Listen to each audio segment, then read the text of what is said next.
Juris Vodcast with Scott Pearce. Jose Luis Nazario is being tried on one count of manslaughter in federal court. His case is news because it is being tried in civilian court. The alleged crimes took place when the defendant was an active-duty U.S. Marine Corps sergeant in Fallujah. According to the government, Mr. Nazario either killed or ordered the deaths of 4 unarmed prisoners. I'm not sure I understand how the government decided to file one manslaughter charge if they honestly believe that 4 murders took place.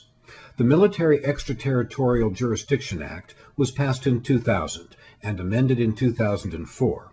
Although this law was designed largely to hold accountable U.S. mercenary forces who are not in the military, its language allows for the prosecution of American military personnel as well. Why did our government choose to prosecute this U.S. Marine for deaths that allegedly occurred in the heat of battle during one of the most violent engagements of the war? How is the government going to prove its case? Do they have physical evidence? Are they going to rely on the testimony of other Marines?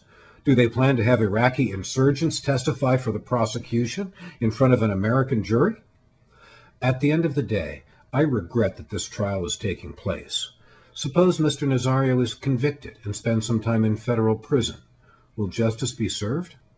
It is George Bush and Tony Blair and their co-conspirators who are the arch criminals of our time. These are the gangsters who have stolen trillions of dollars to wage aggressive war. That's the most serious crime known to humanity. Bush and Blair and Cheney and Powell and Rice and Rumsfeld are the ones who ought to be put on trial. They have murdered more than 1 million people and displaced millions more. Justice would be served by prosecuting the leaders, not a sergeant who acted during battle. Juris Vodcast is a production of Nuclear Podcast.